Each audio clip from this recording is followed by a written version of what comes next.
ಗಳಿಗೆ ಒಂದು ಸೂಕ್ತವಾದ ಬೆಲೆ ಸಿಗ್ಬೇಕಂತ ಹೇಳ್ಬಿಟ್ಟು ಏನು ಗೊರ್ಲಾಪುರ ಕ್ರಾಸಿಂದ ಶುರುವಾಗಿದ್ದು ಇಂದು ನಮ್ಮ ಉತ್ತರ ಕರ್ನಾಟಕದಾದ್ಯಂತ ಎಲ್ಲ ಕಡೆ ರೈತರು ಹೋರಾಟ ಮಾಡ್ತಿದ್ದಾರೆ. ಏನು ಮುಂಚೆ ನಮಗೆ 3500 ಪರ್ ಟನ್ ಕೊಡ್ಬೇಕಂತ ಇದ್ರು. ಆಮೇಲೆ ಇದೇ ನಿಟ್ಟಿನಲ್ಲಿ ನಮ್ಮ ಮನೆ ಜಿಲ್ಲಾಧಿಕಾರಿಗಳ ಅಧ್ಯಕ್ಷತೆಯಲ್ಲಿ ಎಲ್ಲ ನಮ್ಮ ಜಿಲ್ಲೆ ಎಲ್ಲ ರೈತ ಮುಖಂಡರನ್ನು ಕರೆಸ್ಕೊಂಡು ಫ್ಯಾಕ್ಟ್ರಿ ಓನರ್ಸ್ನ ಕರೆಸ್ಕೊಂಡು ಆಮೇಲೆ ನಮ್ಮ ಅಧಿಕಾರಿಗಳನ್ನ ಕರೆಸ್ಕೊಂಡು 3 ಸಲ ಮೀಟಿಂಗ್ ಆಗಿದೆ.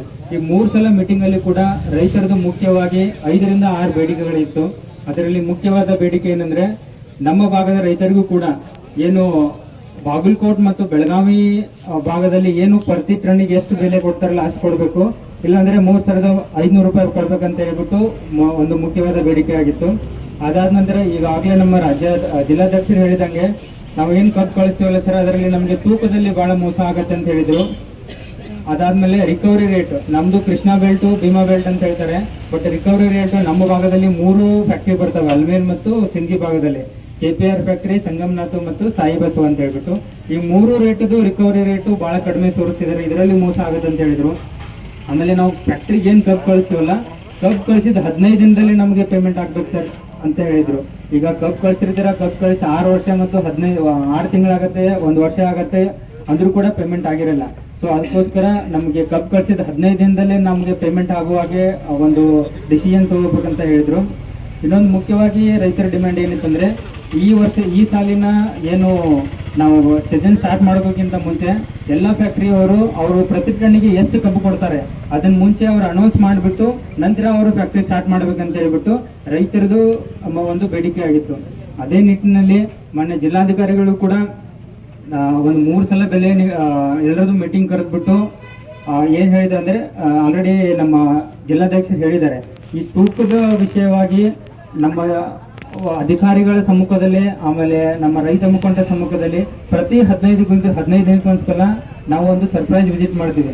ಆ ಟೀಮಲ್ಲಿ ರೈತ ಮುಖಂಡರಿರ್ತಾರೆ, ನಮ್ಮ ಫುಡ್ ಆಹಾರ ಇಲಾಖೆದವರು ಇರ್ತಾರೆ, ಮತ್ತೆ ಅಗ್ರಿಕಲ್ಚರ್ ಡಿಪಾರ್ಟ್ಮೆಂಟ್ ಇರ್ತಾರೆ. ಅವ್ರಿಗೆ ಗೊತ್ತಾಗಲ್ಲಂಗೆ 15 ದಿನಕ್ಕೊಂದ್ಸಲ ನಾವು ಸರ್ಪ್ರೈಸ್ ವಿಸಿಟ್ ಮಾಡ್ತೀವಿ. ಅದಕ್ಕೊಂದು ಕಮಿಟಿನೂ ರಚನೆ ಆಗಿದೆ. ಆಮೇಲೆ ರಿಕವರಿ ರೇಟು, ಈಗ ರಿಕವರಿ ರೇಟ್ ಹೆಂಗ್ ಮಾಡ್ತಾರೆ ಅಂದ್ರೆ ಇವರು ಪ್ರತಿ ಈ ಒಂದು ಸೀಸನ್ ಅಲ್ಲಿ ನಾವು ರೈತರಿಂದ ಇಷ್ಟು ಟನ್ ಕಬ್ಬು ತಗೊಂಡಿದೀವಿ, ಇಷ್ಟು ಟನ್ ಕಬ್ಬಿಗೆ ಇಷ್ಟು ಶುಗರ್ ಪ್ರೊಡ್ಯೂಸ್ ಆಗಿದೆ ಅಂತ ಹೇಳ್ಬಿಟ್ಟು ಆ ಬೇಸ್ ಮೇಲೆ ರಿಕವರಿ ರೇಟ್ ಮಾಡ್ತಾರೆ. ಸೊ ಇದರಿಂದ ನಮಗೆ ಮೋಸ ಆಗುತ್ತೆ ಸರ್. ಇದನ್ನು ನಾವು ಒಂದು ಕಮಿಟಿ ಮಾಡಿಬಿಟ್ಟು ರಿಕವರಿ ರೇಟ್ ಮಾಡ್ಬೇಕಂತ ಹೇಳಿದಾಗ ಮನೆ ಜಿಲ್ಲಾಧಿಕಾರಿಗಳು ಅದನ್ನು ಕನ್ಸಿಡರ್ ಮಾಡಿಬಿಟ್ಟು ಅದಕ್ಕೂ ಒಂದು ಕಮಿಟಿ ಮಾಡಿದ್ದಾರೆ. ಆ ಕಮಿಟಿಯಲ್ಲೂ ಕೂಡ ಪ್ರತಿ ಭಾಗದಲ್ಲಿ ಕೂಡ ಪ್ರತಿ ಫ್ಯಾಕ್ಟ್ರಿಗೆ ಒಂದು 2 ರಿಂದ 3 ರೈತ ಮುಖಂಡರನ್ನು ಒಳಗೊಂಡಂತೆ ಅಧಿಕಾರಿಗಳನ್ನ ಒಳಗೊಂಡಂತೆ ನಾವು ಪ್ರತಿ 15 ದಿನಕ್ಕೊಂದ್ಸಲ ಹೋಗ್ಬಿಟ್ಟು ಅಲ್ಲಿ ನಾವು ಅದನ್ನ ರಿಕವರಿ ರೇಟ್ ಚೆಕ್ ಮಾಡುವಂತ ವ್ಯವಸ್ಥೆ ಮಾಡ್ತೀವಿ. ಆಮೇಲೆ ಪ್ರತಿ ಫ್ಯಾಕ್ಟ್ರಿಗೆ ಒಂದು ಹೆಲ್ಪ್ ಲೈನ್ ನಂಬರ್ ಅಂತ ಮಾಡಿದ್ದಾರೆ. ಹೆಲ್ಪ್ ಲೈನ್ ನಂಬರ್ ಅಂದ್ರೆ ನಿಮ್ಗೇನಾದ್ರೂ ಅಲ್ಲಿ ತೂಕದಲ್ಲಿ ಮೋಸ ಆಗ್ತಿದೆ, ರಿಕವರಿ ರೇಟ್ ಅಲ್ಲಿ ಮೋಸ ಆಗ್ತಿದೆ, ಅಥವಾ ಇನ್ನೂ ಇತರ ಯಾವುದೇ ಈಗ ರೈತರಿಗೆ ನಮ್ ಕಬ್ಬು ತಗೊಳ್ತಾ ಇಲ್ಲ ಅಂತ ಹೇಳ್ಬಿಟ್ಟು ಯಾವುದೇ ರೀತಿಯ ಸಮಸ್ಯೆ ಬಂದರೂ ಕೂಡ ನೀವು ಆ ಹೆಲ್ಪ್ ಲೈನ್ ನಂಬರ್ ಕಾಲ್ ಮಾಡಿದ್ರೆ ನಾವು ನಮ್ಮ ತಾಲೂಕು ಆಡಳಿತದಿಂದ ಮತ್ತು ಜಿಲ್ಲಾ ಆಡಳಿತದಿಂದ ಕ್ರಮ ಜರುಗಿಸ್ತೀವಿ.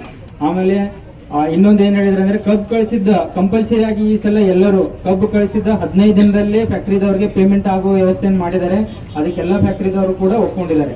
ಈಗ ಮುಖ್ಯವಾಗಿ ನಮ್ಮ ಹತ್ರ ಉಳಿದಿರೋದು ಒಂದು ಚಾಲೆಂಜ್ ಏನಪ್ಪಾ ಅಂದ್ರೆ ನಮ್ಮ ಭಾಗದ ಯಾವುದೇ ಕಬ್ಬಿನ ಫ್ಯಾಕ್ಟ್ರಿಯವರು ಕೂಡ ಇನ್ನೂ ಬೆಲೆ ನಿಗದಿ ಮಾಡಿಲ್ಲ. ನಾನು ಕೂಡ ಮಾತಾಡಿದ್ದೀನಿ, MD ಎಲ್ಲ 3 ಫ್ಯಾಕ್ಟ್ರಿಯವರು MD ಜೊತೆ ಮಾತಾಡಿದ್ದೀನಿ, ಮೊನ್ನೆ ಜಿಲ್ಲಾಧಿಕಾರಿಗಳು ಮಾತಾಡಿದ್ದಾರೆ. ಅವರು ಎಲ್ಲರೂ ನಾವು ಇವತ್ತಿನ ಮಧ್ಯಾಹ್ನದ ಒಳಗಡೆ ನಾವು ಒಂದು ರೇಟ್ ನಿಗದಿ ಮಾಡ್ತೀವಿ ಅಂತ ಹೇಳಿದ್ದಾರೆ. ತಮ್ಮ ಆಲ್ರೆಡಿ ದಿನಾಂಕ 8/11/2025 ಮಾನ್ಯ ಮುಖ್ಯಮಂತ್ರಿಗಳ ಅಧ್ಯಕ್ಷತೆಯಲ್ಲಿ ಒಂದು ಸರ್ಕಾರದ ಆದೇಶ ಆಗಿದೆ. ಆ ಸರ್ಕಾರದ ಆದೇಶದಲ್ಲಿ ಅವರು 3 ಸ್ಲ್ಯಾಬ್ ಅನ್ನು ಮಾಡಿದ್ದಾರೆ. ಅಂದ್ರೆ ಬೇಸ್ಡ್ ಆನ್ ರಿಕವರಿ ರೇಟ್ ಒಂದು 9.5 ಮತ್ತು ಅದಕ್ಕಿಂತ ಕೆಳಗೆ ಇರುವಂತಹ ಶುಗರ್ ಫ್ಯಾಕ್ಟರಿಗಳಿಗೆ ಯಾವ ರೀತಿ ಅವರು ಮಾನದಂಡಗಳ ಮೇಲೆ ಅವರು ಶುಗರ್ ರೇಟ್ ಅನ್ನ ಫಿಕ್ಸ್ ಮಾಡ್ಬೇಕಂತ ಹೇಳ್ಬಿಟ್ಟು, ಆಮೇಲೆ 10.25 11.25 ಈ ಟೈಪ್ 3 ಸ್ಲ್ಯಾಬ್ ಅನ್ನು ಮಾಡಿಬಿಟ್ಟು ಈ ಒಂದು ಮಾನದಂಡಗಳಿಗೆ ಗಣನೆಗೆ ತೆಗೆದುಕೊಂಡು ಎಲ್ಲ ಕಾರ್ಖಾನೆ ಮಾಲೀಕರು ಶುಗರ್ ರೇಟ್ ಅನ್ನ ಅನೌನ್ಸ್ ಮಾಡ್ಬೇಕಾಗತ್ತೆ. ಸೊ ಈ ಕೆಲಸವನ್ನು ಅವರು ಇವತ್ತು ಮಧ್ಯಾಹ್ನದೊಳಗಡೆ ಮಾಡ್ತೀನಿ ಅಂದಿದ್ದಾರೆ. ಇಲ್ಲಿ ಆಲ್ರೆಡಿ ನಮ್ಮ ಜಿಲ್ಲಾಧ್ಯಕ್ಷರು ಹೇಳಿದ್ರು, ನಮ್ಮ ಭಾಗದಲ್ಲಿ ಈಗ ಸ್ಪೆಷಲಿ ನಮ್ಮ 3 ಭಾಗದಲ್ಲಿ ಕೂಡ ರಿಕವರಿ ರೇಟು 10ಕ್ಕಿಂತ ಕಡಿಮೆ ಇದೆ. ಒಬ್ರು 9.4 ಅಂತ ಹೇಳ್ತಾರೆ, ಒಬ್ಬರು 9.6 ಅಂತ ಹೇಳ್ತಾರೆ.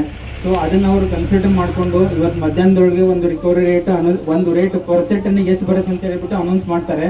ಅದನ್ನ ಅನೌನ್ಸ್ ಮಾಡಲಿ, ಅದನ್ನ ನೀವು ಒಪ್ಸಿರೋ ಅದನ್ನ ನೋಡೋಣ ಅವ್ರು ಎಷ್ಟು ಅನೌನ್ಸ್ ಮಾಡ್ತಾರೆ ಅಂತ ಹೇಳ್ಬಿಟ್ಟು. ನಿಮ್ ಡಿಮ್ಯಾಂಡ್ ಇರೋದು ಏನು ಬೆಳಗಾವಿ, ಬಾಗಲಕೋಟು, ಅಥವಾ ನಮ್ಮ ಭಾಗದಲ್ಲಿ ಕೃಷ್ಣ ಬೆಲ್ಟ್ ಅಲ್ಲಿ ಅಟ್ಲೀಸ್ಟ್ ನಮ್ಮ ಜಿಲ್ಲೆಯಲ್ಲಿ ಬೇರೆ ಫ್ಯಾಕ್ಟ್ರಿಗೆ ಯಾರು ಜಾಸ್ತಿ ಕೊಟ್ಟಿದ್ದಿಲ್ಲ ಅಷ್ಟಾದ್ರೂ ಕೊಟ್ಟರೆ ಒಂದು ಉತ್ತಮ ಬೆಲೆ ಸಿಗತ್ತೆ ಅಂತ ಹೇಳ್ಬಿಟ್ಟು ನಾವು ಎಲ್ಲರೂ ಒಂದು ಆಶಾಭಾವನೆಯಿಂದ ಕೂತ್ಕೊಂಡಿದ್ದೀವಿ.